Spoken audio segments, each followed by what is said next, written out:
Stand by. The program will begin soon. There's an example yesterday I saw of this woman who's been here. I mean, we might even play this clip. She's been here 20 years. She has 3 kids who were born here. Her kids are married because of birthright citizenship, which is another subject that's coming up. And she never bothered to even try to resolve her immigration status. Not in 20 years. She has never tried to resolve her immigration status. Not through Republican presidents, not through Democratic presidents, nothing. And so now, she's worried about being deported because they put out the sob story of this woman. Well, that's not the average person they're even looking at right now. The average person they're looking at crossed in the last 3 years are...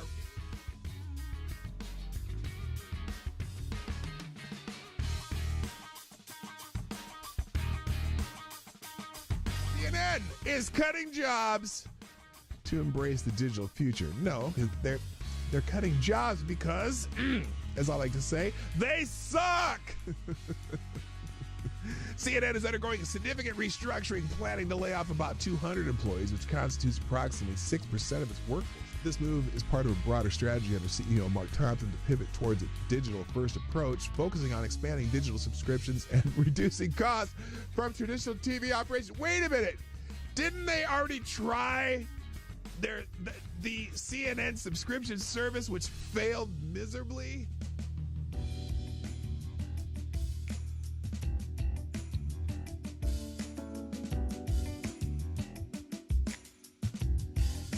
Which, if you truly have compassion for trans kids,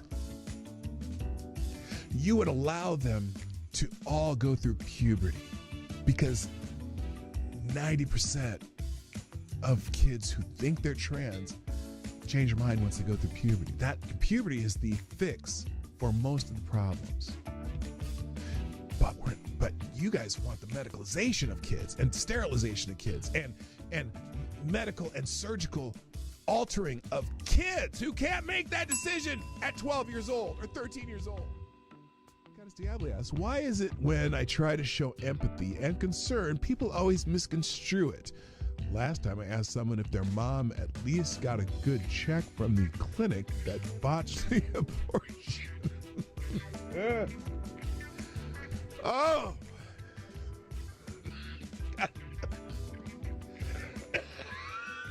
Oh, God.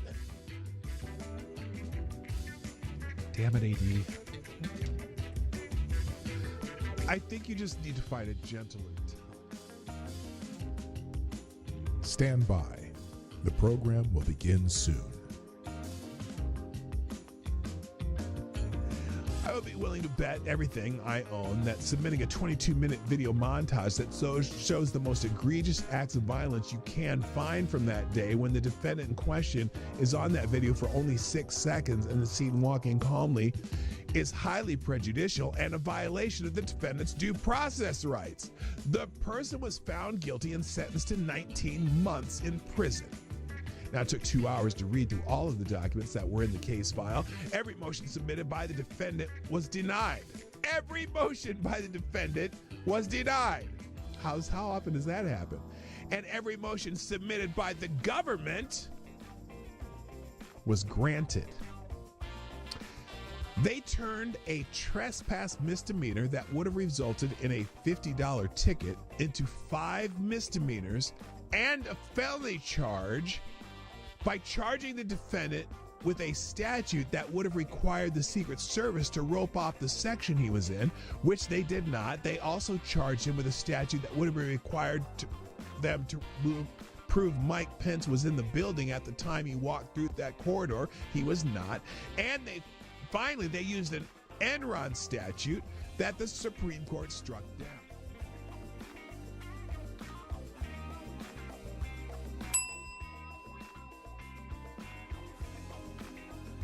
If you accept a pardon, you are admitting guilt. Period. That's the, because you can't be pardoned if you're not guilty. Whether he can preemptive part, whether he can issue. president's reportedly asking his staff whether he can issue preemptive pardons for himself, his family members, Rudy Giuliani. There's a simple answer: no. No, Mr. Oh, that you would can't? Be a gross abuse Oh, of the presidential it's a pardon authority. gross abuse of presidential pardon authority. Well, there you go. You accepted a pardon, Adam Kinzinger. You think you may have committed a crime. Oh, here, Jamie Raskin. Dirty Q-tip. Dirty Q-tip, Jamie Raskin. What else? What did he have to say? Well, the seeking of pardons is Yes, it's only on powerful one side. demonstration of the consciousness of guilt, or at least the consciousness that you may be in trouble. Jamie And that's Raskin. what's so shocking Did he get a about pardon this. also? Wasn't he on Well, that committee? The seeking of pardons is... He was on that committee. I'm curious if you're going to condemn that part. You're going to condemn that pardon. You know, Joe Biden pardoned a lot of people. Yeah, he should answer for that and explain. Lots of murderers, lots of drug dealers, lots of people who killed people, commuted the sentence of a couple murderers. One who, in fact, one drug dealer who people died from taking the drugs that they sold them. Stand by. The program will begin soon.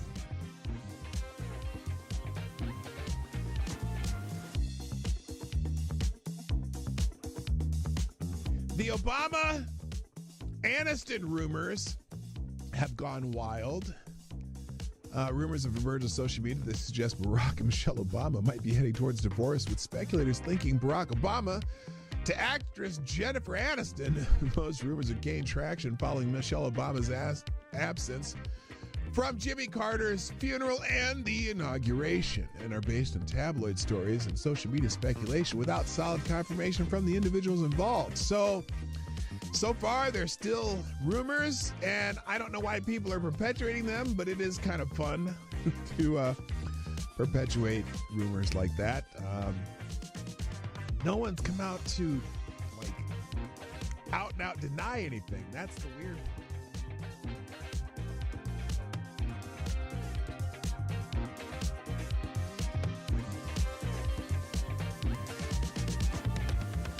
We should just take a deep breath and acknowledge the audacity. The audacity! Of a president who's so clearly concerned about his own criminal culpability. Oh my God, his own criminal culpability and his son's business dealings. I know that they're talking about Joe Biden, aren't they? And that of his family members.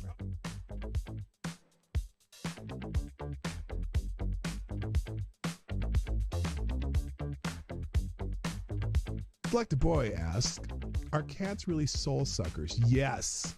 Yes. That's why I'm not into cats. Dogs, man. I'm a dog guy. Have Diablo, is there an aisle in the grocery store that is less objectionable to have sex in? Where do you come up with this shit? Dude.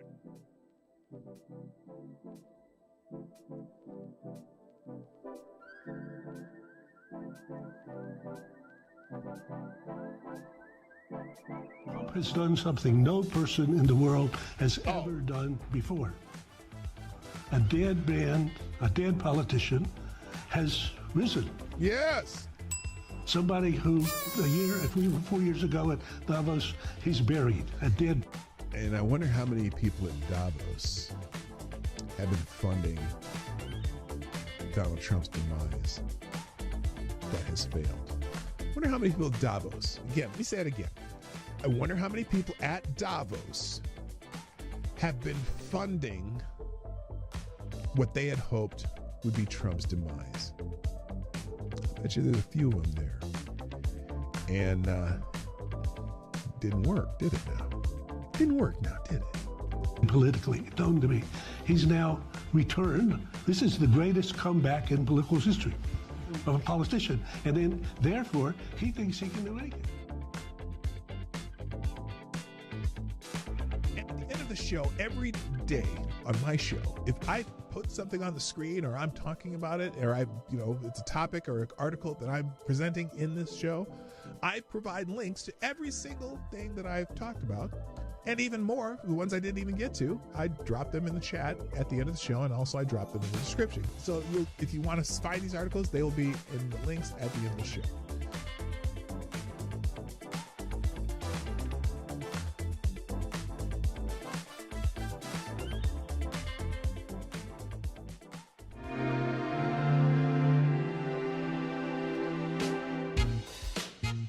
Ladies and gentlemen, coming to you live from the Lucky Dog studio in a hidden location somewhere in the upper Midwest of the United States of America, it's a brother making his own way but with all the wrong opinions.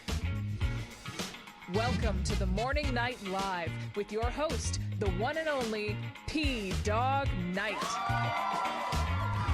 What's up?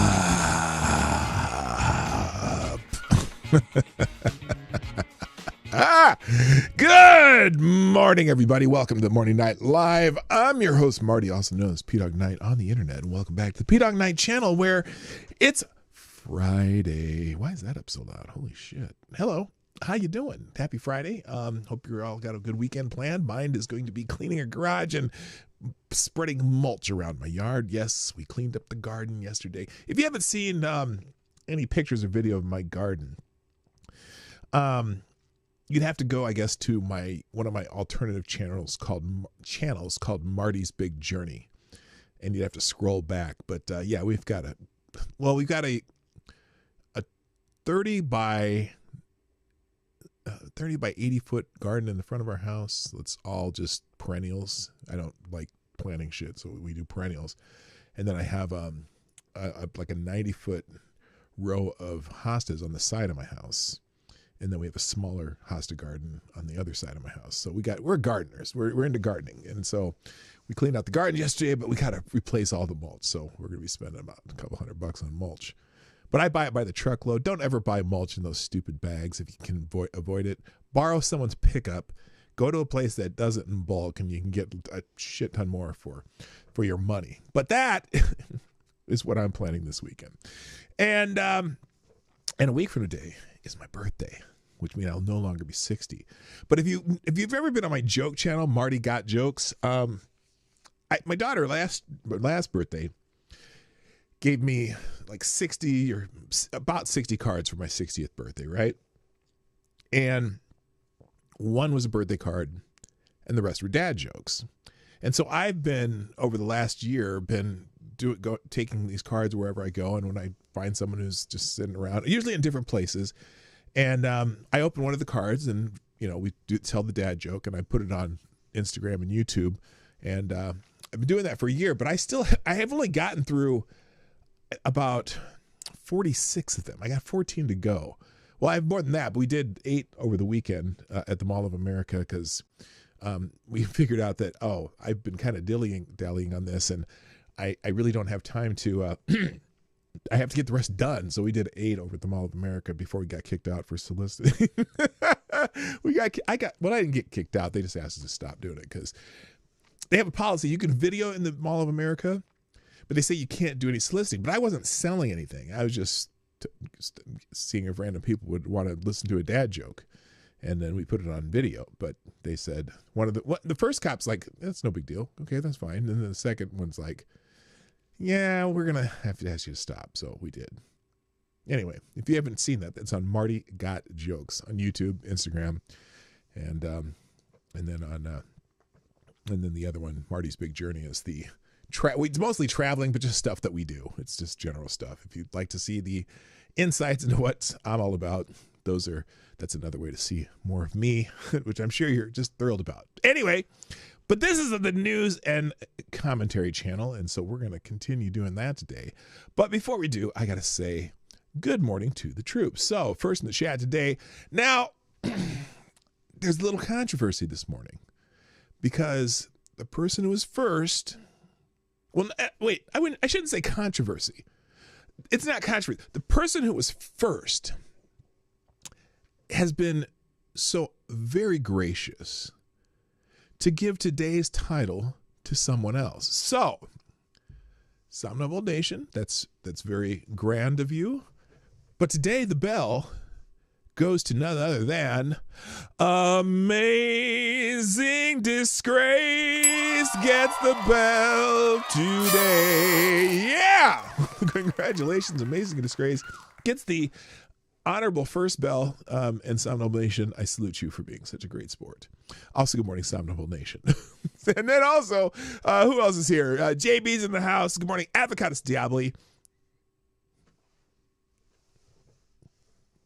You came in third? Wow. Fourth. That's unusual. You must have been sleeping. Also, good morning to our new regular. Lewis is here. Nice to have you here. Let's see. Mike Savage, Blarg. Tyre, Alexander, the Scourge is here. Oh, you got two of them. Stop that. Also, good morning, Kara Soldier. Renee Mayette, what's up? Let's see. Did I skip somebody? I know. Oh, Dom O'Leary, nice to have you back. Attack Alpaca. My other favorite Canadian, Unacceptable Views. Let's see. Who else is here? Another one of my, on the honorable mention list of favorite Canadians, Special Can Acid. And Reaction Puerto Rico's here. Good morning. And is that every? Oh, Jethro Hetero's here. Nice to have you here. And people are coming in slowly but surely. Glad you're here. Hope you all are enjoying the show so far. But if clearly you're not, because there's 21 people here and only 4 likes. Come on, people. Do your job. I'm doing my job. I am out here doing that work. I expect you to do the same. Hit the damn like button, bitches. Anyway, and then if you'd like to sponsor the show, we can do that. Oh, and also share the stream if you haven't done so already, or just go to that link at the top of the chat on YouTube that says, have you shared this stream? Click it. Click that thing and click the link and drop a let's go with a GIF or a meme or something. And that'll the people who follow you on X will appreciate that. Or just share it. There's a share arrow somewhere, wherever you're watching on. It's either over there or down here or whatever. Hit the share arrow and share it somewhere else. Maybe we'll get a few more people in here. That'd be lovely. All right. And that's really, I gotta say that I gotta start getting more people here. So we'll have to figure that out, because otherwise it's not, well, I like doing the show too much. So I can't say I'm not going to do the show anymore. I'm still going to do the show, but it'd be nice to have more people here. That's all I got to say about that. Thank you to the people who have shared the show, though. But the notifications are blowing up here. And I'm going to go backwards in order so that I can, I'm going to retweet all these. Thank you, Amazing Disgrace, with the Let's Go with a little Scooby Shaggy action. Don't get weird, though. Not that kind of action. Also, thank you, Amazing Disgrace, for retweeting the show, as well as Somnambule Nation and Reaction Puerto Rico. And then we got Mr. Bean. Let's go. Gotta love us some Mr. Bean. What's his name? Rowan Atkin, I think. Yeah, Mr. Bean. And then Reaction Puerto Rico got the you got the other Show Me the Money. See, when I put mine up there, wait. Let's see if I can find mine. So here's where thank you, Somnambule Nation, for tweeting out the show. Rowan Atkinson, I said that right. See, now I'd started with this Show Me the Money. Tom Cruise. Oh, what the hell? No, I'm not boosting. What? Boost visibility? No. Why am I? Okay, we'll do that. I came up with this Show Me the Money and Reaction Puerto Rico. This is a call and answer. Yo, Jack, show me the money. So there we go. We got the theme going. That's beautiful. All right. Let's get into the news. By the way, it is Red Friday. Now, I haven't talked about Red Friday in a few weeks, but Red Friday is the day that you wear red to commemorate people who may be deployed, American armed forces deployed in other parts of the world, just wishing them well and hoping that they are safe in their travels and hopefully not spending time bombing Houthis or getting attacked by Houthis in Yemen or shit. So anyway, here, good Red Friday morning, MAGA Maha Patriots. Keep up the fight, and never give in to the MSM propaganda or delusional left-wing puppets. I don't know what happened to our country or how we became so divided, but it's really eating at me. This isn't a game. This is Kathy Jenkinson. I'm becoming more and more disgusted with what I'm witnessing. These left-wing judges, senators, and congressmen need to face charges of treason. Oh, maybe I'm not, well, I'm going to read it, but I'm not ready to go that far yet, although some of the judges who are just, they're judge shopping and it's just amazing how, oh my God, all these cases just happen to be going in front of these really super left-wing judges. But anyway, against the sitting president of the United States, don't get me started with the CIA. They need to be dismantled completely. We've been had by our own, and it's time, folks. I don't know. I don't have any faith in these so-called government officials anymore. I kind of wish Trump would declare martial law and lock them all up. No, that's a little too far. Let's not. I don't want to give them. I don't know if we need to give the opponents more just bullshit talking points. Anyway, what else do you say? Sorry for the long rant, but all of this has been gnawing me lately, and I don't feel like talking about it anymore. I feel like we're beating a dead horse. I may or may not be here. So have a good weekend, folks. But wear red on Friday. So that has nothing to do with Red Friday. Commie colors, don't say that. It's red for your. It's a specific reason. It's like wearing a yellow ribbon or whatever. Yeah, Red Friday. God bless. Oh, this is Good Morning Gang. The trick is to enjoy life and don't wish away your days waiting for better ones ahead. Have a great Red Friday. God bless President Trump, America, and y'all. Buongiorno. Okay. So anyway, Red Friday. Oh, I didn't even have anything on the screen, did I? See, now that was dumb. This is the Red Friday. Remember, everyone deployed. That's the reason we wear red on Fridays. You're still on the commie colors. Well, shit, I'm wearing yellow. Okay, then wear yellow. Tie or wear a yellow ribbon for all the people deployed. Even though that's the one for the guy in prison, isn't it? Tie a yellow ribbon around the old oak tree. It's been 3 long years. Do you still want me? Still want me? Who remembers that song? I mean, come on. If you're every 70s kid knows that song. Although I was just a wee lad in the 70s. But anyway, Tony, Orlando, and Dawn, for those who are not familiar. All right, moving on. I don't have a celebrity birthday today. The number one trending topic when I came home this morning was Myanmar. Is that how you say it? Myanmar, however you say it, M-Y-N-M-A-R. There's a major earthquake, 7.7 Richter earthquake in Myanmar. Hundreds are missing. This is some footage from someone on a motorcycle here who was riding through one of the towns. Buildings very precariously hanging on a thread there. So there's a major earthquake there. There's lots of people missing. People in Myanmar are swept away. Oh, and there was apparently a tsunami. People in Myanmar. Oh, good God. People in Myanmar are swept away by water from a rooftop pool as the earthquake hits. Insane. Here's a picture of it. Oh, that's what happened. Oh, whole building came down. Good God. Scenes coming out of Myanmar and Thailand are horrific. They were not prepared for an earthquake of this magnitude. Did you see that shit? Hold on. I'm going to play that back. That looked like some, well, oh, wait. Did the steel beams melt? Look at this. That motherfucker just imploded.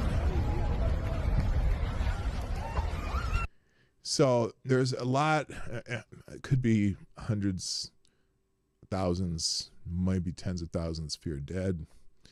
Massive 7.7 earthquake has hit Mandalay, Myanmar. Buildings have collapsed and destruction everywhere. Is this the same building from a different angle? That is nerve-wracking, man. That is nerve-wracking. But lots of damage as you go through some of the scenes. Rescue efforts, plenty of rescue efforts going on. And also, it affected, now this is Burma too. Tsunami warnings issued after earthquake. Death toll so far 25, 20 Mandalay, 5 in Taungoo. USGS estimate 10,000 plus fatalities possible. Thailand, there were 2 deaths. So yeah, this affected an entire region. Holy shit, what is going on here? This is okay. I don't think that has anything to do with it. But there's that building that collapsed again. Lots of damage and destruction. Oh man. Not good. So, and there's, I guess this was the rooftop, one of the rooftop pools that apparently the water got shaken out of. That's not the one that swept people away.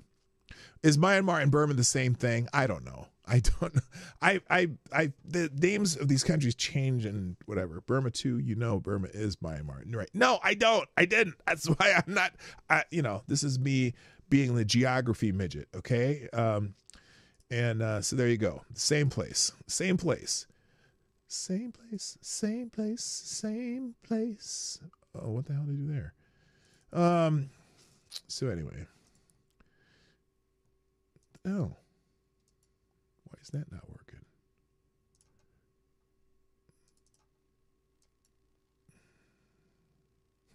That's weird.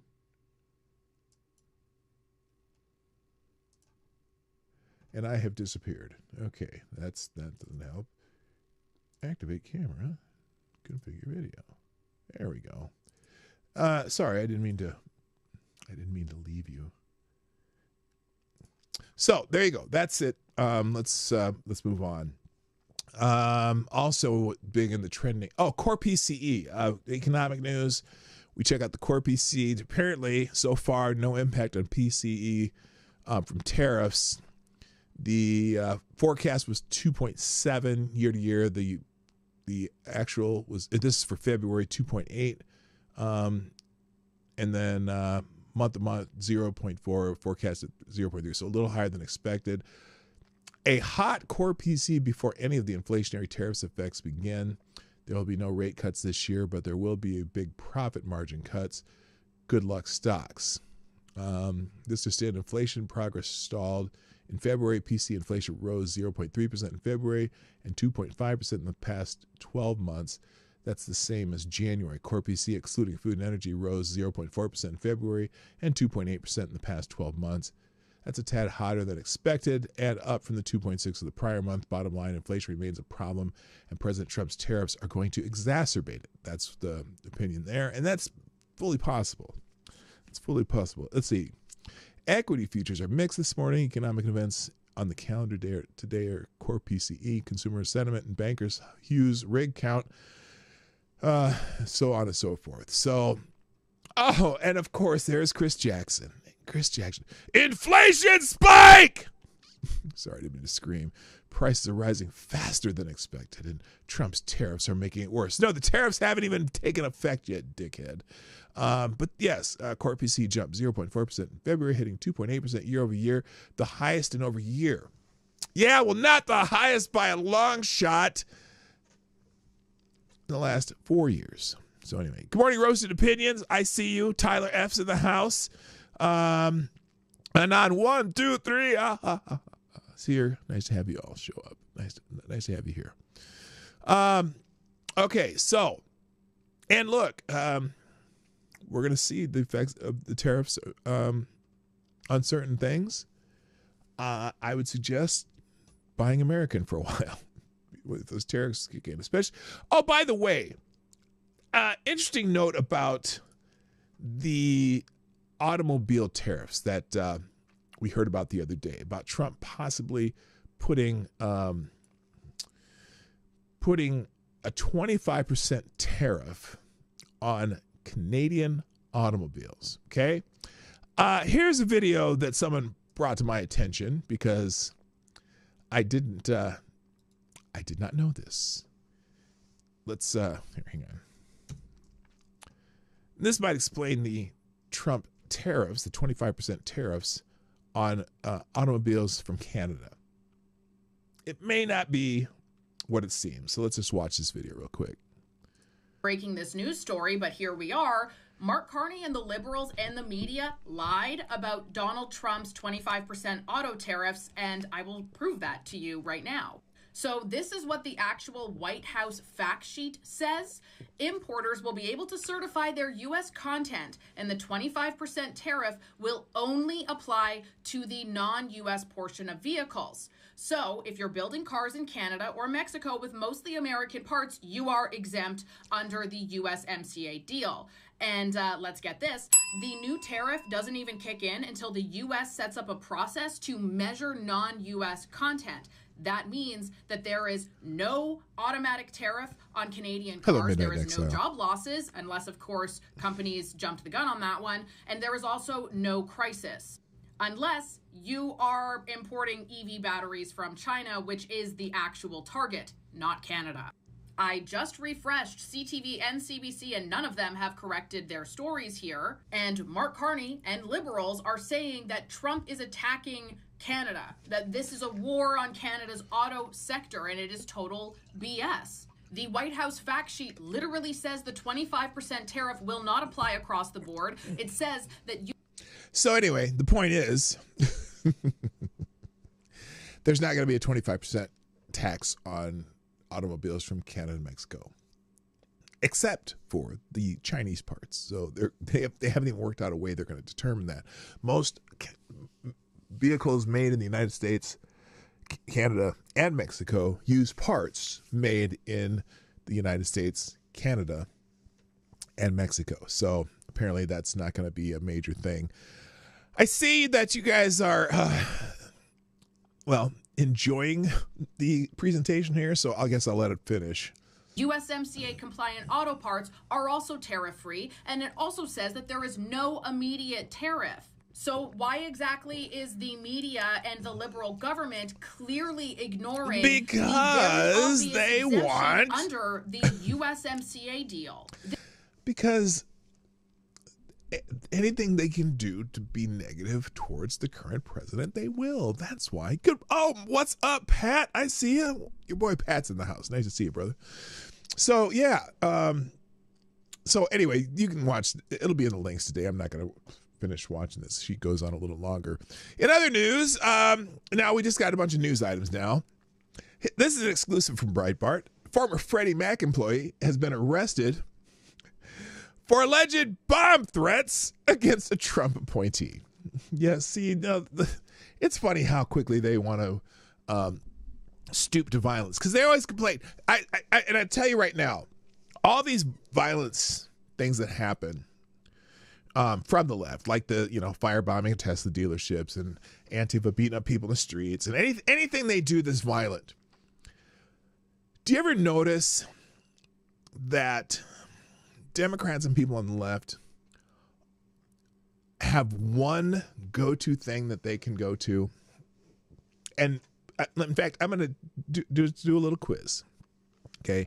When I talk about the Democrat and left violence and stuff, these protests and whatnot, what is it in chat? Just tell me what it is that they will always refer to when you talk about left-wing Democrat media, whatever violence.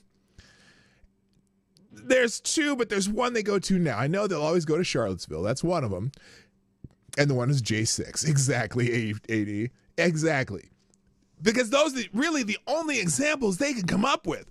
And Charlottesville, again, the cause of Charlottesville wasn't because the people protesting the taking down of a statue started acting violently.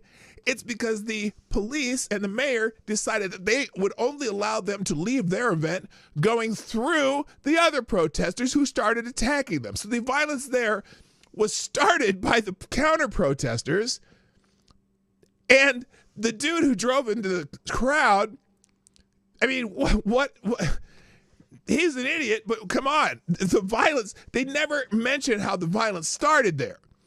By the people who were counter-protesting, the people protesting the statue started attacking them.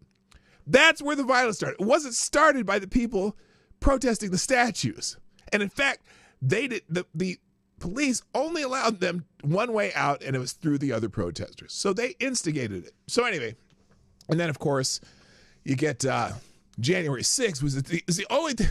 Yeah, let's think of the one time where there was violence from right-wing people protesting, and a lot of that violence was started by the police that there started shooting rubber bullets into the crowd, but no one wants to talk about that. Anyway, former Freddie Mac employee arrested for allegedly bomb threats. A former technology employee of Freddie Mac was arrested Wednesday after allegedly making bomb threats targeting the mortgage finance giant's headquarters in McLean, Virginia, according to local authorities. The suspect, identified as Maria del Carmen Lopez Lozano, allegedly posted a series of alarming statements on social media on March 25th, 2025. According to a person familiar with the matter, Lopez Lozano wrote she was going to blow everything up in Freddie Mac right now, so they know this is real, not fake. Give me a few more minutes, and I will blow up this motherfucker. Oh, excuse me, not motherfucker. This motherfucking building at Freddie Mac, so people know that this is real and not fake. Like, I thought maybe she just had to take a big dump in the bathroom. Let's blow this motherfucker up. But anyway, that wasn't it. Hello, Evan S. So anyway, prior to online threats, the 38-year-old Lopez Lozano had allegedly gone live on Facebook while driving past Freddie Mac headquarters, and then continued on to the company's campus, according to a person. Again, another person familiar with the matter, so I don't know where they got their sources from. She later allegedly went live again, this time impersonating a senior Freddie Mac executive and falsely claiming she had been rehired and promoted by U.S. Federal Housing Finance Agency Director Bill Pulte. Fairfax County Police arrested Lopez Lozano, charging her with making a bomb threat and trespassing. Lopez Lozano was released from custody on the morning of March 27th, the Fairfax County Police said. So, more left-wing violence, or what would you say? Left-wing promisings of violence. So there you go. Let's address this issue right now. Thank you, GunFox61. You are the new Streamlabs Superstar sponsor of the day. Dropping a Hamilton in the tip jar on $5 Friday. By the way, let's do the $5 Friday challenge. Everyone drop a 5 spot in the tip jar today. With the U.S. shipping news article. Well, let's see what this is. He's going to hijack the show with the Hamilton. If you want to hijack the show, drop your Hamilton and the article you want me to react to immediately, which we will oblige Gunfox right now. Let's see. Uh-oh. This isn't good. Here's what Gunfox dropped here. This is from Business Insider. Now, if you're not familiar with Business Insider, Business Insider tends to be left-wing editorially, although they're good. They're also good for straight news, and I don't mean straight versus gay, but just news as opposed to gay news. The shipbuilding industrial base is warning that the U.S. Navy's aircraft carrier delay could be a disaster. The industrial base building. The industrial base building, the U.S. Navy's next generation aircraft carriers, is sounding the alarm on another potential delay that could affect thousands of suppliers and tens of thousands of workers. The Aircraft Carrier Industrial Base Coalition, representing more than 2,000 businesses and over 60,000 jobs across 44 states, was in Washington, D.C. this week to push Congress for what they say is needed to begin construction on the fifth Ford-class carrier, CVN-82, to be named the U.S.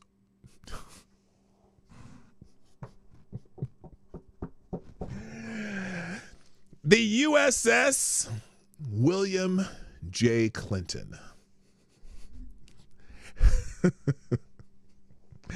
It will be a cigar-shaped aircraft carrier. What up, Jaeger Pony? My favorite Canadians in the house. What's up? I'm sorry. We're naming an aircraft carrier after William Jefferson Clinton. Fucking fantastic. I already knew they were, but every time I see it, I laugh. Anyway, let's see. This quote, we're going to ask for $600 million of advanced procurement funding for CVN-82 with a contract award no later than fiscal year 2029. ACIBC Chair Lisa Papini told Business Insider, we're at a point where our companies are starting to go cold, she said, characterizing the moment as a real reflection. So what is the problem here? Okay, a delay in procuring the U.S. Navy aircraft carrier could have major impacts on the industrial base. Okay, apparently this is not a very clear article. Apparently there's a delay in funding for this or something. I don't know. The advanced procurement funding being sought allows suppliers to keep their ship production lines for carriers running hot and in turn maintaining a workforce even before the keel laying that marks the start of the ship's construction. Navy's fiscal year 2025 budget presented a year ago proposed pushing procurement of CVN-82 to fiscal year 2030. Advanced procurement would begin in fiscal year 2027. The Navy could change its schedule, and the Defense Department presents its forthcoming fiscal year 2026 budget for Congress. Could intervene. ACIBC said that a delay in the procurement of CVN-82, this is again the William Jefferson Clinton aircraft carrier, to 2030 would not only constitute the longest construction interval between nuclear-powered aircraft carriers to date, 7.5 years to be specific, but it would also force its businesses to slow down production processes, delay material orders, and see workers move to new projects. So basically, we've got this ship that they're going to be building, and the advanced funding to get all the stuff up and running. They're saying that even 1 year delay would cost thousands and thousands of jobs.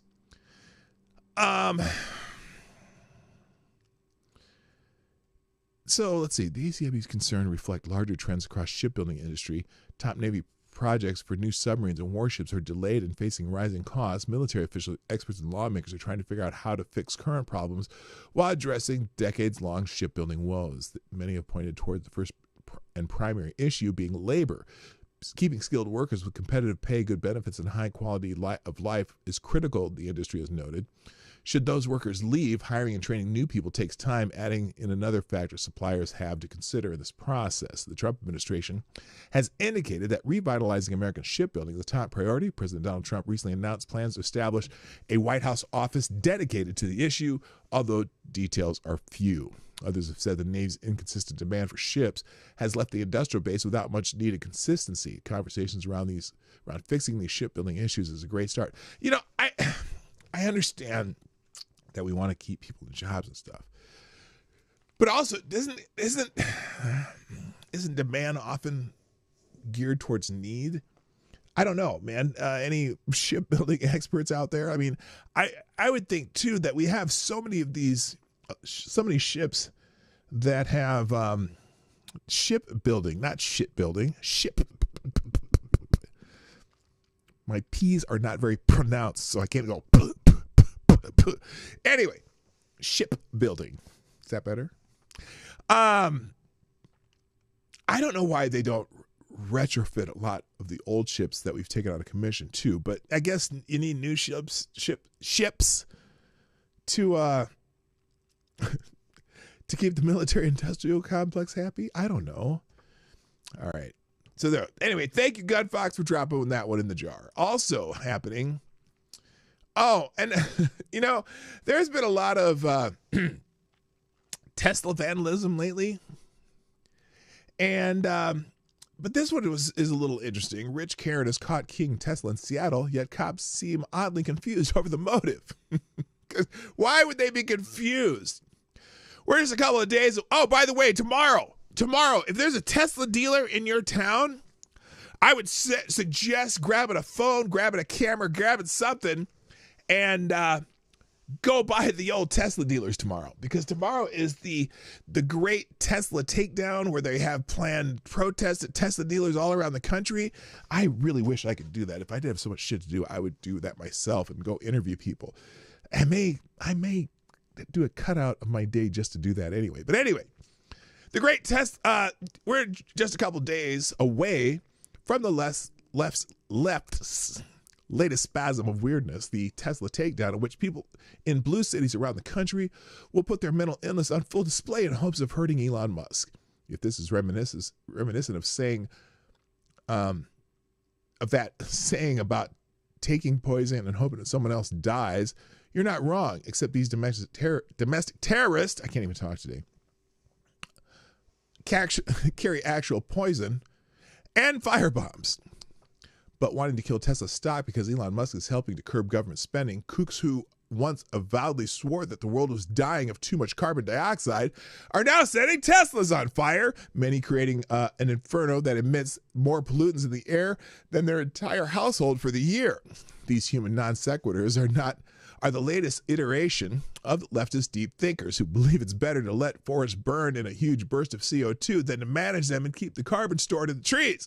When memories fade, they can always blame SUVs and demand government force us to drive more electric cars. except for Teslas, of course. Obviously, the climate fraud is collapsing before our eyes. Maybe someday these kooks will figure out that they're burning the wrong effigy. But digress. Musk is receiving real death threats from unhinged fringe of leftists who have qualified for driver's licenses and are allowed to carry sharp objects. Now, let's use this lady for an example. New Tesla road rage suspect Carmelia Ensler, I'm going to let the screen pop up here real quick, is now making global headlines for all the wrong reasons. This 55-year-old is facing charges for malicious mischief in the third degree for keying the electric vehicle of Issaquah, Washington. In Issaquah, Washington last week. According to the Daily Mail Online, she's married to Jeff Ensler, the lead software engineer at DocuSign. The couple lives in a $1.5 million home in Bellevue, and she owns a fitness company called iPeak Fitness. By the way, not a single Seattle area news outlet has picked up on this story, even after Issaquah PD sent out press releases corroborating the reporting. Wonder why? Well, apparently, the story is weird because caught yelling on video at someone in a Tesla and keying the car was a millionaire fitness coach, Carmelia Ensler. According to the Daily Mail, she's now facing third-degree malicious mischief, which is good that she was charged with anything, but the rub comes in the Issaquah cops appear to be confused about the Tesla vandalism that's all around them. It's not as if it's a rare phenomenon in the Seattle area. So here it is. As for the reason behind this keying incident, I don't think anyone really knows what was going on inside Ensler's head that day, but the cops say this was not politically motivated since Ensler did not say anything related to hating Trump, Tesla, or Musk. The police department says it was just road rage. Yeah, I'm sure that's what it was. Here, let's see here. Let's see the article. Here it is. Here's the press release. This is great. This is from the city of Issaquah, Washington. What's going on there? The Issaquah Police Department has successfully completed its investigation into the incident at Issaquah Commons involving a Tesla, which was keyed, and we provided a statement on March 23rd.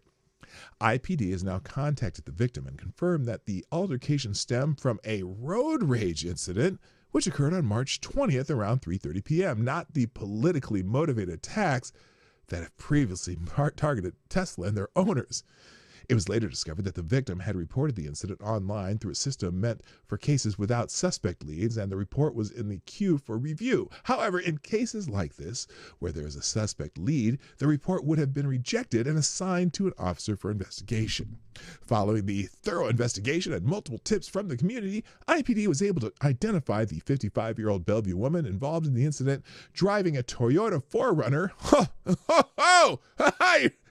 A gas-guzzling SUV at the time of the event. The case has now been closed. It's based on the investigation, probable cause has been established for the woman for malicious mischief in the third degree. Well done, IPD. Well done, fellows. Yeah, it had. Now, is there video on this? Hang on a second. Was there? Oh, here she is. This is her. Does this look like a road rage incident? You know what? That little scratch probably cost her $3,000. Because it costs a lot of money to paint a car, or even fix a scratch like that, because you got to match the paint perfectly and all that. Anyway, Issaquah is Isaac in Ebonics. That's not funny, motherfucker. All right. Anyway, moving on. Next. Oh my God, I'm really running out of time here. If you hadn't heard, Donald Trump has pulled the nomination of Elise Stefanik as the EU ambassador, as nomination as the ambassador to the United Nations. Elise Stefanik, one of Trump's top allies in the House, will remain there. Trump posted on Truth Social. As we advance our America First agenda, it is essential that we maintain every Republican seat in Congress. Trump said the House Republicans currently possess a small majority of 218 to 213 seats. So probably a good idea because rumor had it that had he nominated Stefanik and Stefanik left Congress, that Kathy Hochul was probably going to slow roll the special election required to replace her. And every vote counts in the House of Representatives. So they decided that she declined, I guess, for that reason too. They decided that was best that they keep her in Congress and he'll nominate somebody else. So that's interesting. Senator John Kennedy, no relation to the famous family, had a nice little exchange with what's her name? Hang on, some nominee. If you follow, leftist activist professors are on another level because they can ruin a student's academic career simply for not thinking the same way they do. And leftist professors who teach the law might be the biggest hypocrites on the planet when you take into account that most learn the law so they know how to get around it for their ideological belief. Well, Senator John Kennedy doesn't care one bit about any of that. He only cares if the person he's talking to is a complete nut job in reality and is barely qualified to tie their own shoes. And that's why it was more than satisfying to see Kennedy dismantle a smug leftist law professor at George Washington University of Law School, Dr. Marianne Franks. It's worth watching just right now, so we're going to do that. As I understand it, your position, Professor Franks, is that we're only going to watch part of it, but it'll be in the links. The word myth. It is a myth that the Biden administration used government to compel speech, private speech, but that the Trump administration is doing that. Is that a fair characterization? Yes, that's correct. Okay. Do you think perhaps you're allowing your personal political beliefs to affect your objectivity here? No, I do not. What is guiding my answers here is that I'm looking to see what the Supreme Court has said. You notice that in the testimony about the censorship industrial complex. I got that part. I just want to clarify. No, but I've only got 5 minutes. Your answer is no, I appreciate it. Arlen, let me ask you a couple questions. You wrote a law review article in December of 2023 for the New York University Law Review, and it was about the two cases, Bruin, Supreme Court case, and Dobbs. Remember that article? Yes, I do. Okay. In this article, you said, I'm going to quote your words, taken together, these two cases demonstrate that the Supreme Court has embraced the use of the Constitution as a tool of racial patriarchy, end quote. Did you say that? Yes. Okay. And then you went on to say, quote, when the Supreme Court declares that there is a constitutional right to armed self-defense in public, it openly embraces and promotes a culture that privileges white men's ability to terrorize and kill those that they perceive as threats, close quote. Did I read that correctly? I believe so. Thank you for reading. Okay. And did you also say in that article, I'm going to quote again. Turn your phone off, Senator. Quote, by simultaneously expanding white men's right to kill and constricting women's right not to die, this Supreme Court, referring to the current United States Supreme Court, has turned the Constitution into a homicide pact as well, close quote. Did you write that? That sounds like me. Okay.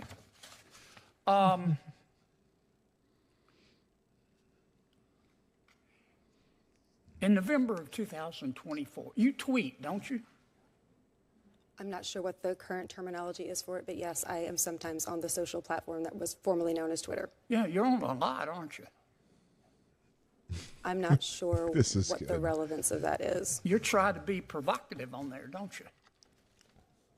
Again, I'm not sure what the relevance well, of this let me show you the relevance. On November 7th, 2024, from your tweet, here's one of your tweets at 2:41 p.m. Quote, the majority of Americans hate women The majority of Americans hate women more. The majority of Americans hate women. Oh, more than They love anything, including democracy. Close quote. Did I read that correctly? I am not sure what this has to do with the subject matter of Select this. boy. Did you say it? Yeah, I do not have those words in front of me. I probably said something along those lines, but Yeah, what is you the said relevance here of that it to is, this big as hearing? Dallas, right there. Yes. But your political beliefs don't impact your feelings about President Biden or President Trump. I don't have feelings about either of them. What I have Sounds is to me doctrine. like you have your favorite feeling is anger.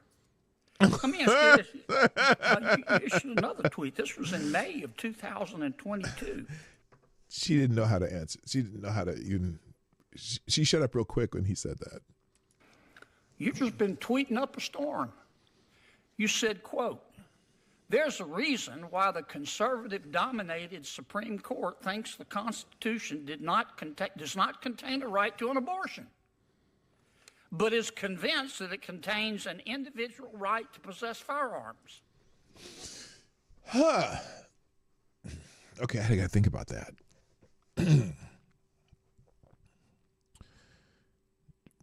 Constitution. I'm trying to think of. Has anyone heard the word?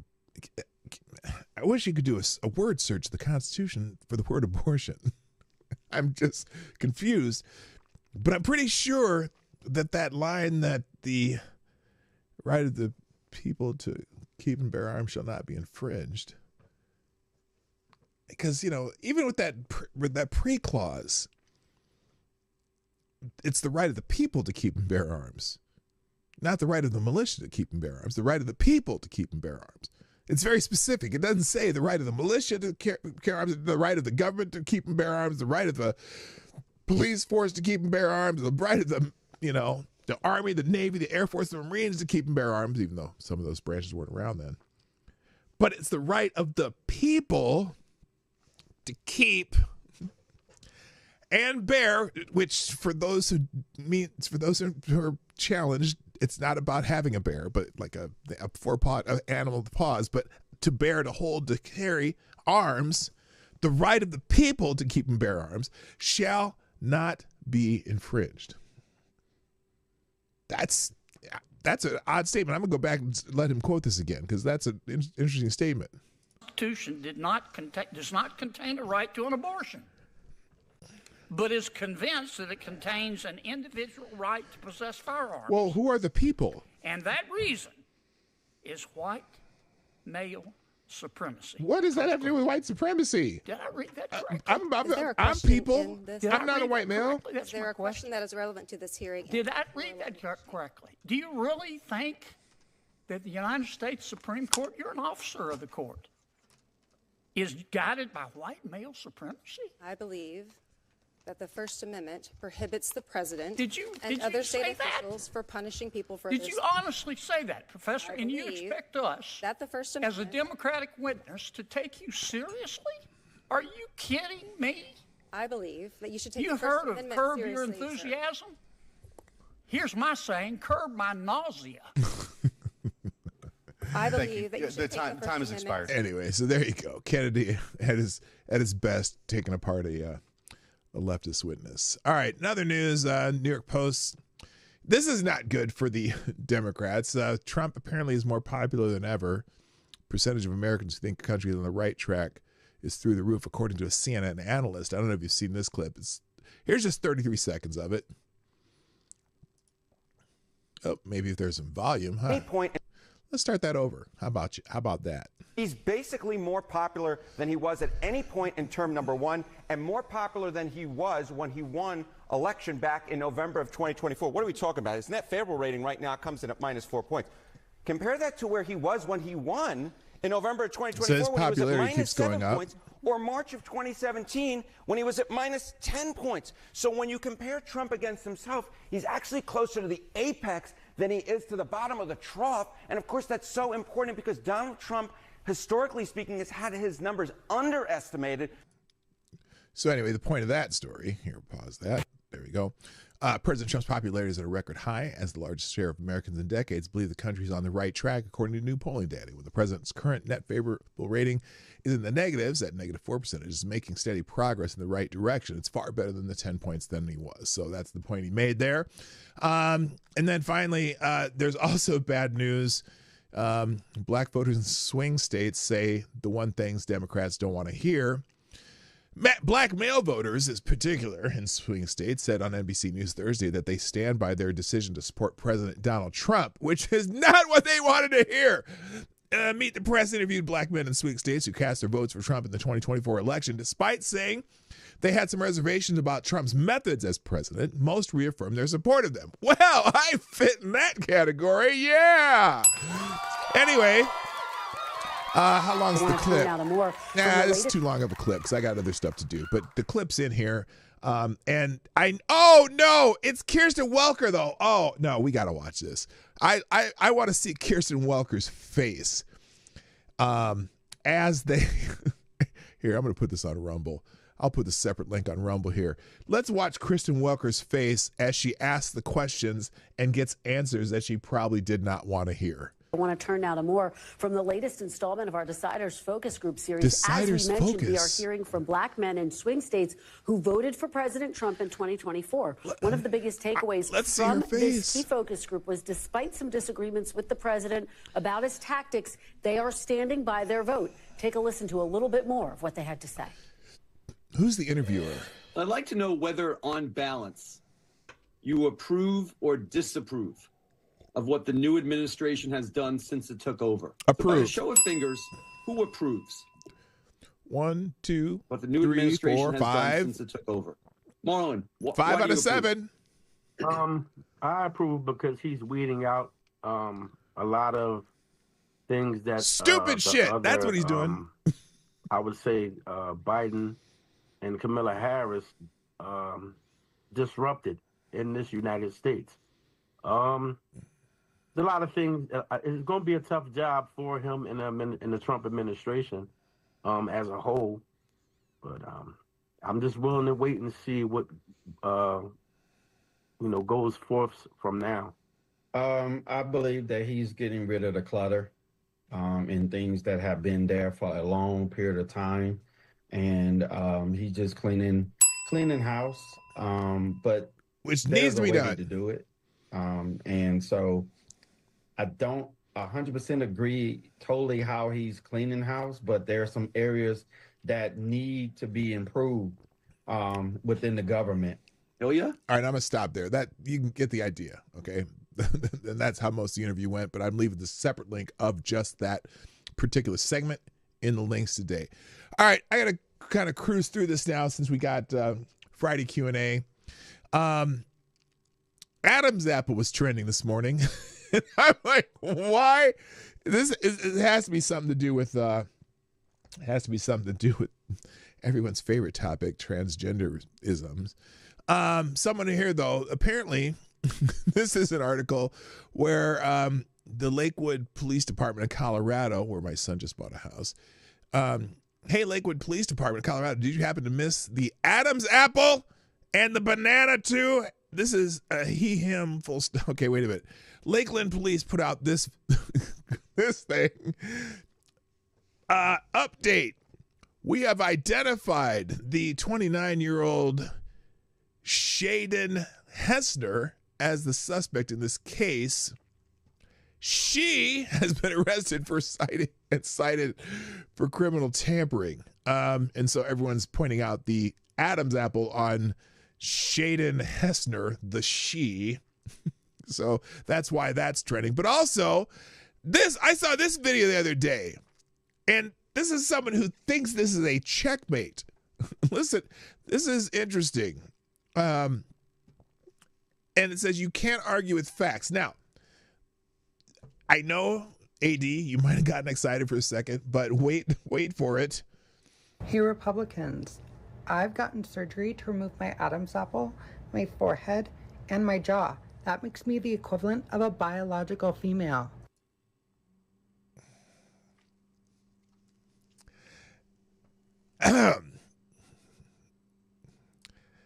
at least he is pulling it off.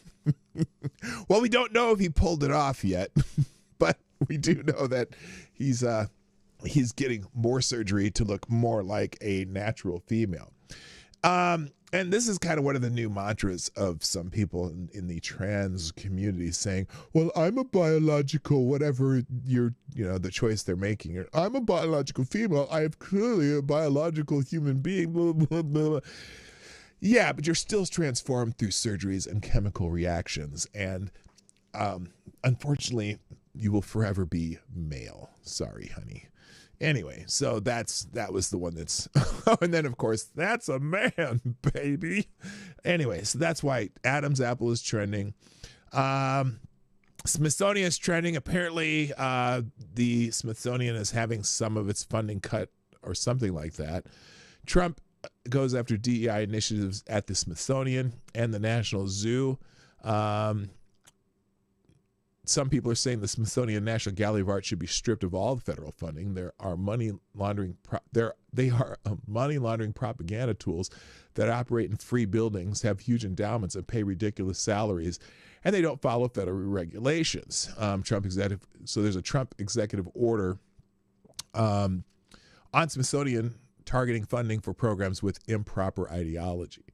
President Donald Trump on Thursday revealed his intention to force changes at the Smithsonian with an executive order that targets funding for the program that advance divisive narratives or improper ideology, the latest step in a broadside against culture he deems too liberal. Trump claimed there's been a concerted and widespread effort over the past decade to rewrite American history by replacing objective fact with distorted narrative-driven ideology rather than truth, adding that it casts the founding principles in the United States as in a negative light.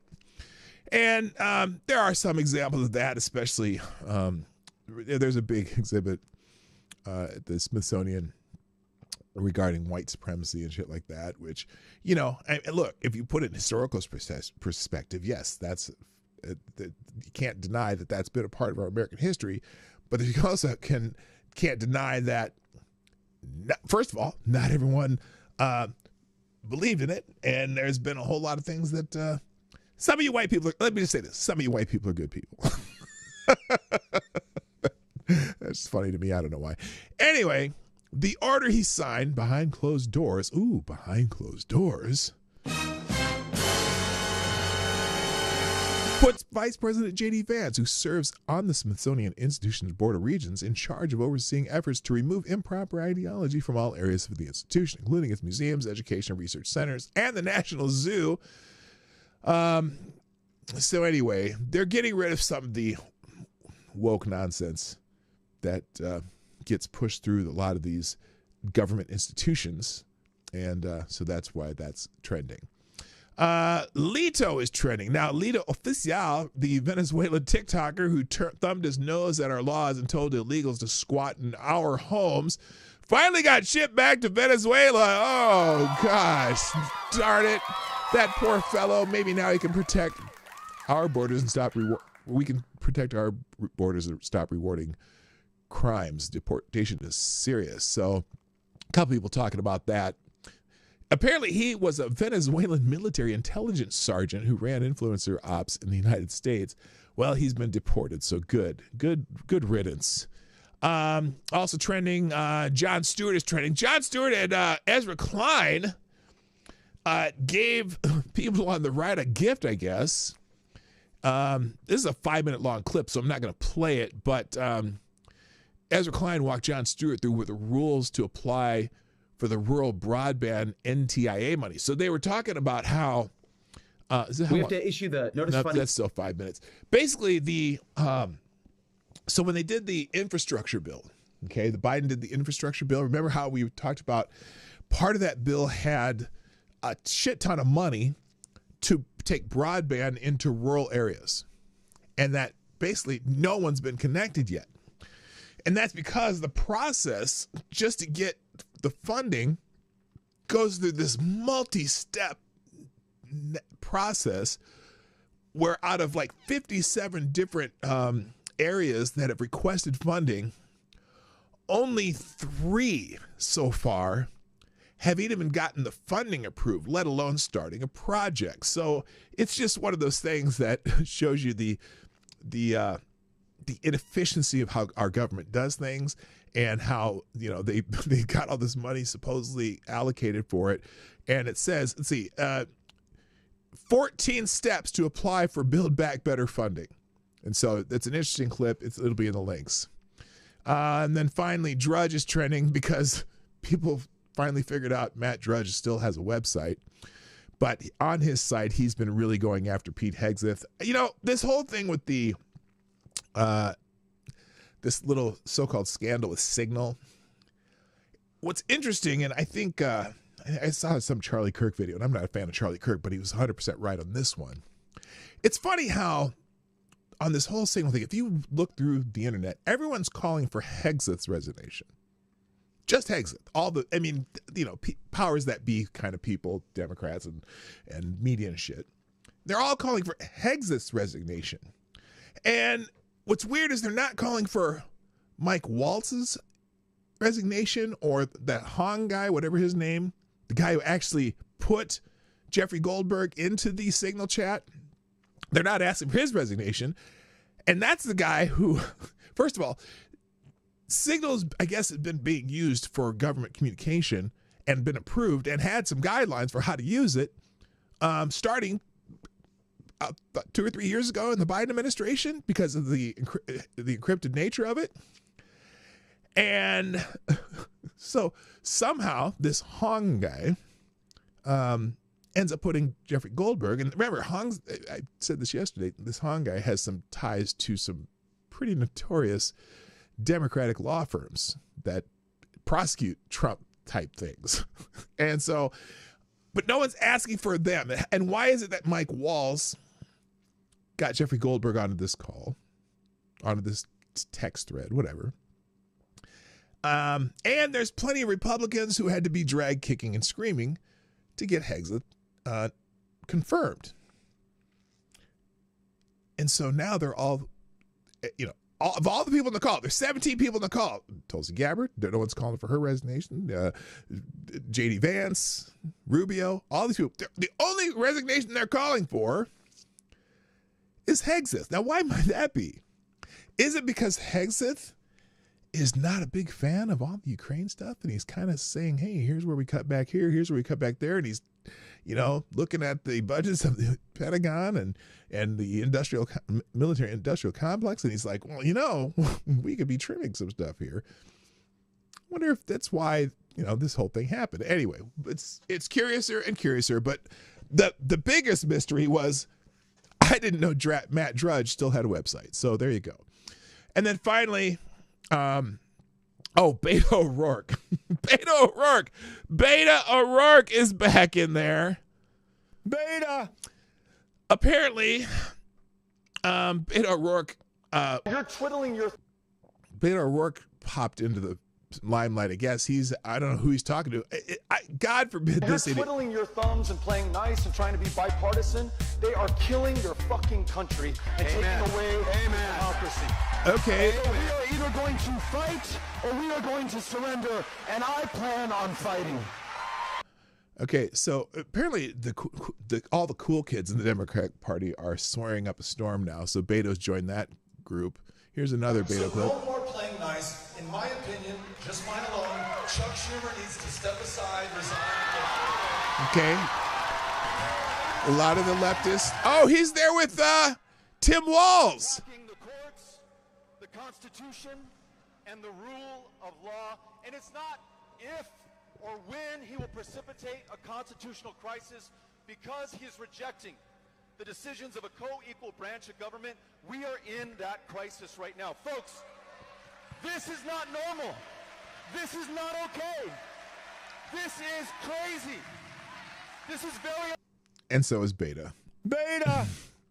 So anyway, when Beto O'Rourke rails against voter ID and mail-in ballot verification measures in Texas as a banana republic, here's one too. 700 polling places, folks. We have been soaked every single day since 2013. Texas, the worst voter ID law in the country. Texas closed 700 polling places. Where did they close them? In the fastest growing black and brown neighborhoods in the state of Texas. Texas, 13% He can say that. rejection I don't know on that he mail-in. can verify that. that they keep saying shit like that. But minority voter turnout keeps growing. So what was the effect? What was the effect? If minority voter numbers grow, then apparently the attempt to suppress minority voting either is a failure or it doesn't exist. It's generally choices. So anyway, when they get on that, I just make fun of them. Thank you, Gunfox, dropping a link in the tip jar. It says, Marty, the whole Atlantic and Signal thing, the guy who broke the story withheld the story until after the strikes should be praised. Yeah. No, yeah, he did. That's Jeffrey Goldberg. And look, not only after the strikes, but like 3 weeks after the strikes. Like the story comes out weeks after the strikes already happened. And so clearly the, whatever they were talking about on that call, and thank you, Jeffrey Goldberg, for at least part of it too, though. Now, he says he didn't know what it was. He didn't know if it was real. And then the strikes happened right after those messages went out, and he still held on to it for like 3 weeks. So, and so it seems as though he was trying to make sure that he could write the story under his own narrative, but then saying that, oh, well, this is classified information. This is top secret classified information. I can't release it. And then finally, when he gets a pushback on it, then he releases it. And playing nice and trying to be bipartisan. Shut up, Beto. They are killing your fucking country. Shut up, Beto. And then the other thing here, Ponzi scheme. Ponzi was trending. And I knew exactly what that was this morning because people were talking about Social Security being a Ponzi scheme. And there's a lot of people just apoplectic over the idea that someone would call Social Security a Ponzi scheme. And I made the point this morning on X, the app formerly known as Twitter, and I'll even show you the tweet right here. Because anyone who insists that Social Security is not a Ponzi scheme either doesn't know how a Ponzi scheme works, or they don't know how Social Security has functioned since its existence, or they don't know how either works, because Ponzi scheme sound but Ponzi scheme sounds really bad, and Social Security can't be bad, can it? So let's just say that if a private investment firm ran a retirement fund exactly like Social Security has run since its inception, everyone running the fund would be arrested and imprisoned for running a Ponzi scheme. Now, does it make Social Security bad that it works similar to a Ponzi scheme? I guess you can tell me. But for those who say, I've been paying in for years, I better get my money back, your money is already gone. All Social Security taxes collected are not collected to save to put in an account for you. All from the very beginning, they collected Social Security taxes to pay for current retirees. So when you pay into Social Security, you're not putting it into a savings account. You're paying for the current retirees. And the reason Social Security has worked up until now and it started losing money is because there always been more workers. We went through a baby boom after the war.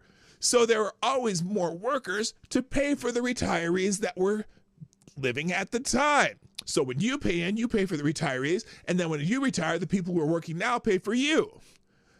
Problem is, the growth in retirees, aka life expectancy, means there's always more retirees every year, and especially after the baby boom. And now with the workforce participation rate dropping and the numbers of working, while they're not dropping, there's not as many people working to cover the cost of every retiree. Then it's, at the time Social Security started, it was like 20 or 28 to 1 workers to retirees collecting benefits. Now it's down to like 4 to 1. That's because the investors, the people paying Social Security tax, become fewer and fewer as benefits getting paid out keep growing. So the idea, it's functionally exactly like a Ponzi scheme. You get someone to invest saying that they're going to get payouts, and you get more investors. And as you get more investors, you can pay out the early investors. You can pay them, but then you got to keep getting more investors to keep paying the investors at every level. That's exactly how a Ponzi scheme works. But people don't understand that. And there are just people all over the place. It's not a Ponzi scheme. It's not a Ponzi scheme. It's the great American Ponzi scheme. Now, is that a bad thing? Did Social Security get set up so that we can help retirees and whatever? Yeah, great idea. But they never thought about, well, wait a minute. What if our birth rate or our growth, a population growth, doesn't keep growing? And what if life expectancy for all these seniors keeps getting longer and longer and longer? So anyway, all right, that's it. I got to go do Q&A. I was going to spend more time on that, but it's Friday, and right now it's time for, ladies and gentlemen, it's time for Friday Q and A. So there we go. Thank you, Avocados Diablo, dropping spaces in the Q&A section so that we can have plenty of room for Friday Q&A. Wait, let me do this real quick so I'm ready, because I had to be able to skedaddle as soon as this is over. I also, in the links today, I will have the aggregator. There's a lot of articles in the aggregator that I would love to touch on, but did not have time to do, so that's okay. First question today from Avocados Diablo says, do you think they will ever make a movie crossover of The Incredible Mr. Limpet, where Don Knotts turns into a cartoon fish, and The Shaggy Dog? So, I'm confused. Why would I think that? I mean, it's certainly possible. You know, Avocados Diablo. Maybe, just maybe, we should take that idea to the producer of the new live-action Snow White. Because anything would do better than that movie. So there you go. Avocados Diablo asks, where is the last place you would expect to find human feces?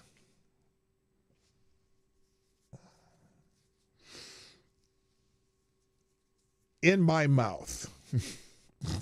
Okay? That would be the very last place I'd expect to find it. It's kind of gross.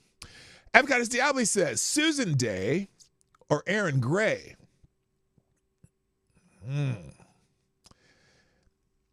Prime Susan Day, post Partridge Family, but like, wasn't she on LA Law? Whatever show she was on at that time, she was looking pretty good then.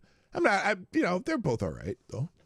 Avocados Diablo, if you had to be reincarnated as a feminine hygiene product, which would it be? No.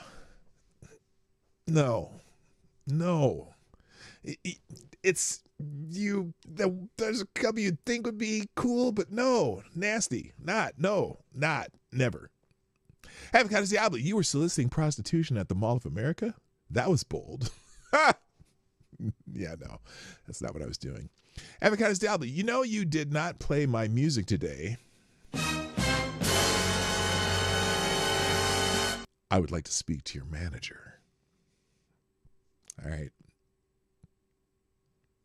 Here in a second.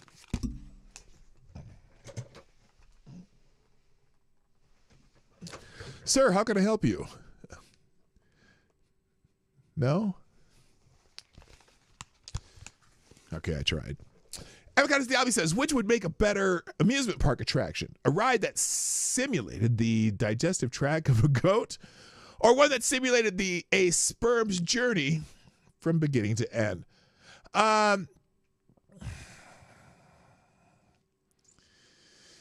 Well,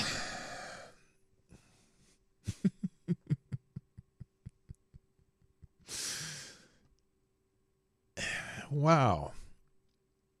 You'd be in a tube and you'd be squirted into. I'm trying to imagine either one of those. I suppose the fall at the end of the goat ride would be more interesting, though, wouldn't it? Because that let's just put it this way. If it simulated a sperm's journey from beginning to end, now if it was the sperm that was successful, that ride would take way too long. I'm just saying. Avocados Diabli says, Burma too? You know Burma is Myanmar, right? Yeah, again, that's me being geographically challenged. Roasted Opinion asks, do you think that the legacy media will successfully spin the Trump administration into paralysis? I really hope not. One thing that I do like about Trump, well, it's not one thing. There's several things I do like about Trump, but one particular thing that maybe is relevant to this question is Donald Trump don't give a fuck. And that's the best. The courts, they're trying to do it with the courts. Good morning, Patio Furniture, by the way. The courts may is the biggest problem right now. So, but I don't think the media, Donald Trump don't care what the media thinks. He kind of doesn't. The people are, and also with his approval ratings continuing to rise, if that happens, he doesn't give a shit about the media. Tyre Alexander, if you are the last of the boomers, shouldn't we put you into a nature preserve like Lonesome Herbert? No, no. Well, yeah, I guess, I don't know. No. Just let me die off with the rest of them. Well, I'll be the last. I'm like the last boomer. I'm kind of that. What did my wife call me? Because she's officially a boomer. Okay, she's a year older than me. But me, I'm a cusper. Because sometimes people include me in with Gen X. Sometimes people include me with the boomers. Because I'm right there in the cusp of whatever. In fact, I consider myself to be Gen X's older brother. All those Gen Xers who don't give a fuck, I'm the one who was, poking them with a stick when they were little. Tyre Alexander asks, how long do you think before Elon starts shooting Cybertruck out of cannons to attack terrorists? Yeah, I don't know that that's going to happen. I don't know. Oh, Tyre, no, you are a boomer and we need to put you in a preserve. No, we're not doing that. Okay, let's see. No, I don't think, no.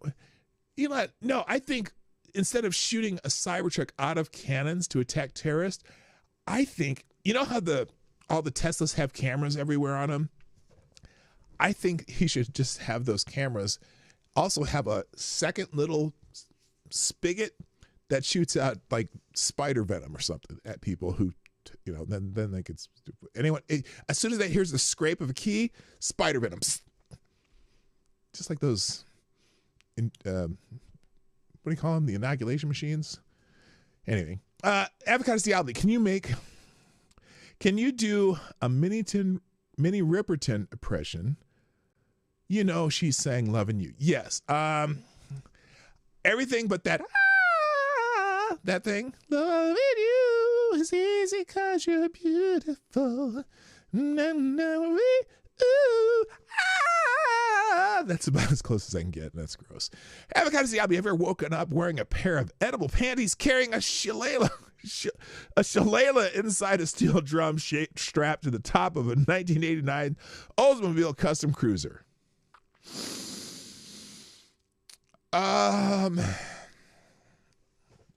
Let me think about that.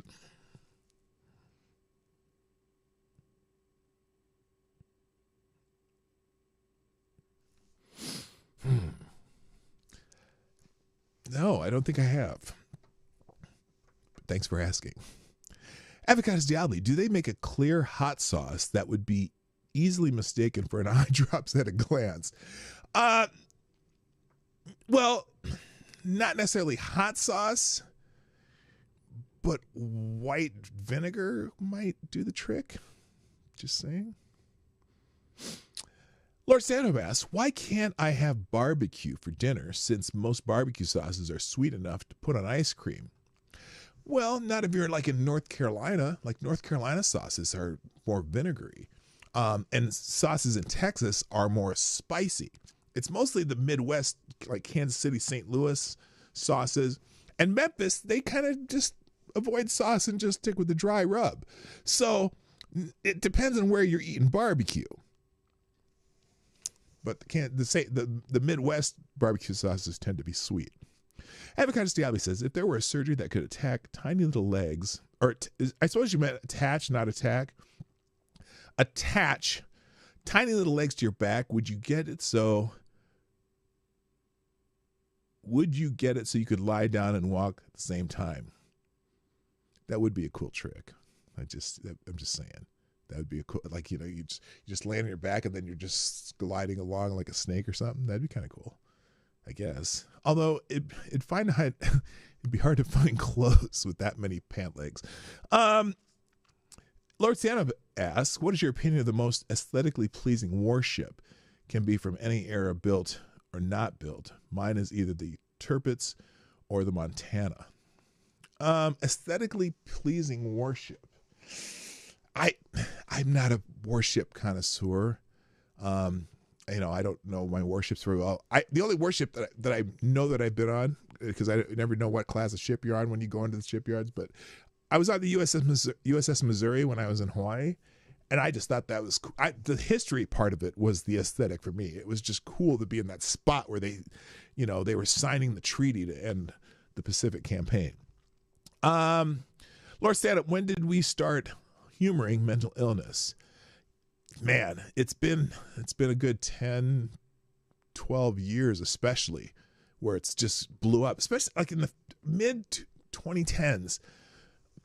Everyone started talking about that shit and pretending like it was normal. Anyway, Lord Santa, why won't people just leave people they disagree with alone? Seriously, yeah. Especially this wave of vandalism on people's private stuff. It's just bullshit. JB asks or says, bring out your inner samurai and make a haiku. LOL. It's 5 syllables, 7 syllables, 5 syllables.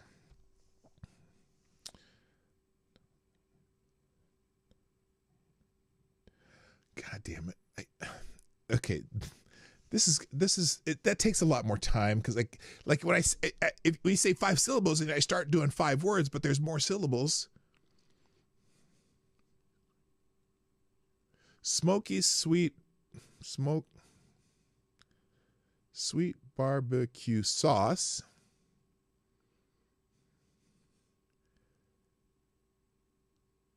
Produced in Kansas City. Tastes great, not dessert.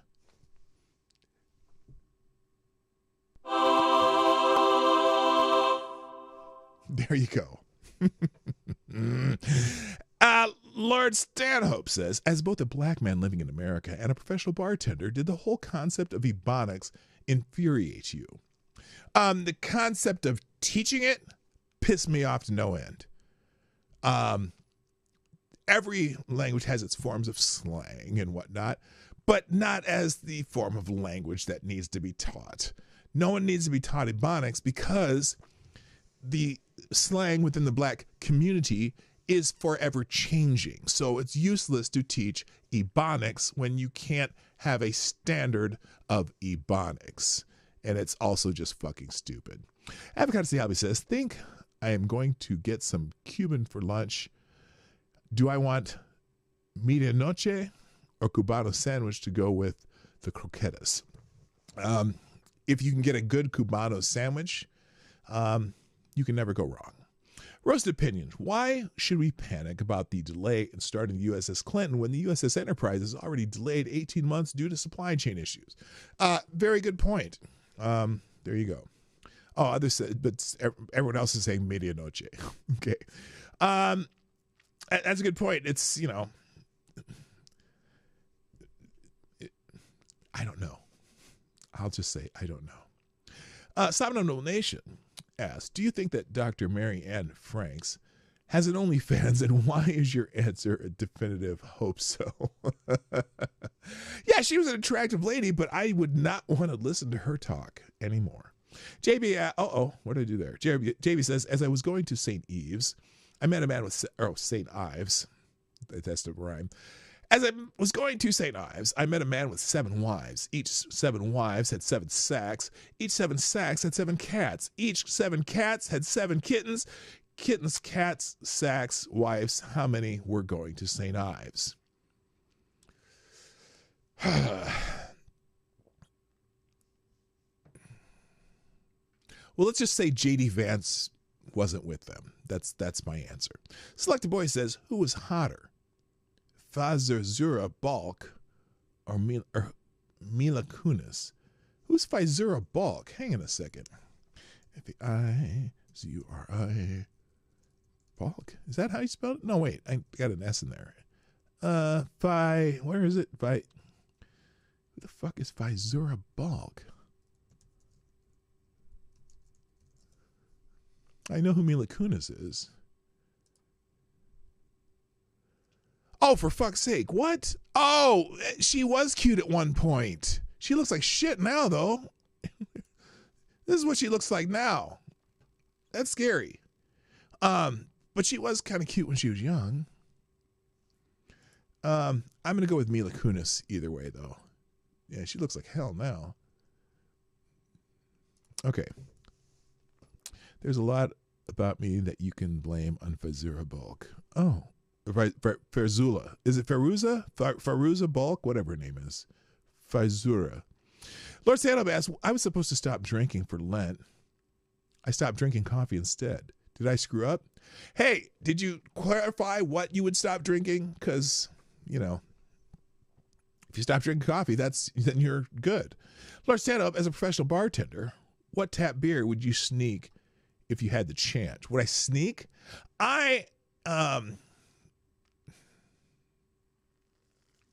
What's that beer that I like? I can't remember now. I only see it with what's the cream ale from Twin Harbors? Cream ale. Twin.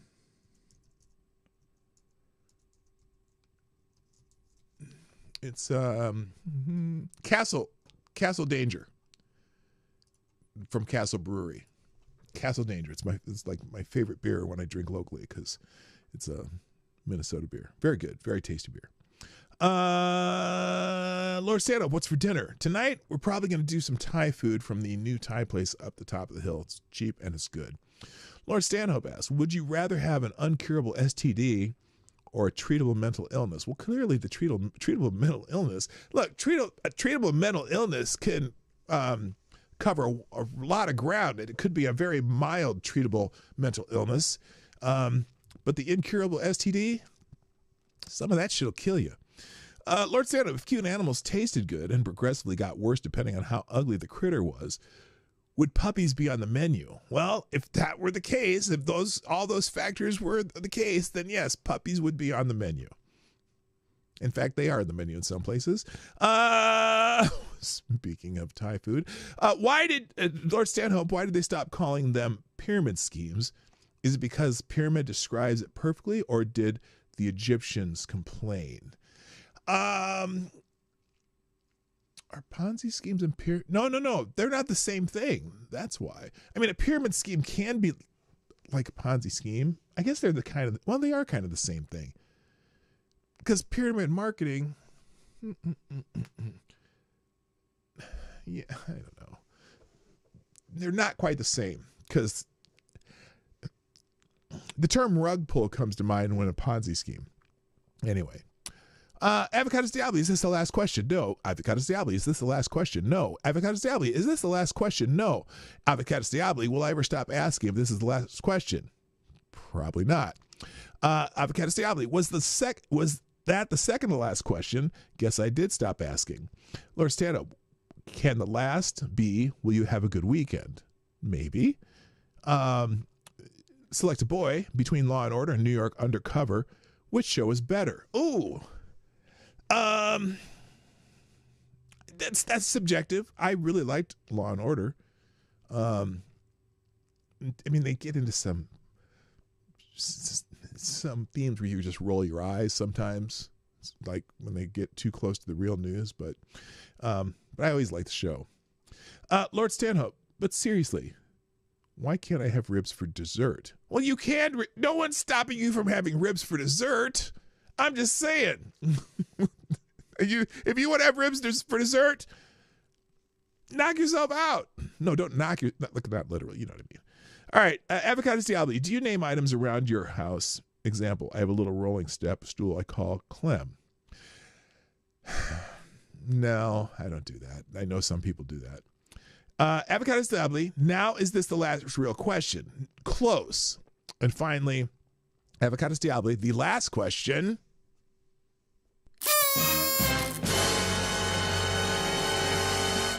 Do my toes look funny? Not only do I have no idea if your toes look funny, I don't want to know. I'm not a fan of feet. And now, the bonus last question. Will you have a good weekend? Yes, and that officially ends this week's Friday Q and A. That's it. Today's links are in the chat. I got to go, guys. I'm behind schedule as usual on Friday. So thank you very much for joining me. Thanks for the people dropping dollars in the tip jar. I appreciate that. Thanks for everyone participating in the chat. Thanks to everyone doing a Friday Q&A. Thanks to everyone who has tweeted out the show and just came here and enjoyed listening to my banter. I hope you all have a wonderful weekend like I plan to have. Thank you. Gotta go. My name is Dawg Knight, and I am out of here. Bye-bye. Links will also be in the description. Bye. Hey, this is Dawg Knight, and thank you for watching today on the Dawg Knight Channel. If you have an observation or remark you'd like to make about this video or my channel, I absolutely welcome you to write it in the comment section down below. I really look forward to hearing from you. And before you go, if you like what you saw but you're not already subscribed, please make sure you hit the subscribe button and definitely click that bell that pops up afterwards so you'll be notified when I post new videos or when we go live. I broadcast my live show, The Morning Night Live, Monday through Friday at 10 o'clock Eastern, 9 o'clock Central. A special thank you to all the supporters of this channel who share our videos on social media and who make donations through Streamlabs, YouTube, Venmo, and Cash App, which are all linked in the description down below. Thanks again, and until next time, I'm Dawg Knight, and I'm out of here.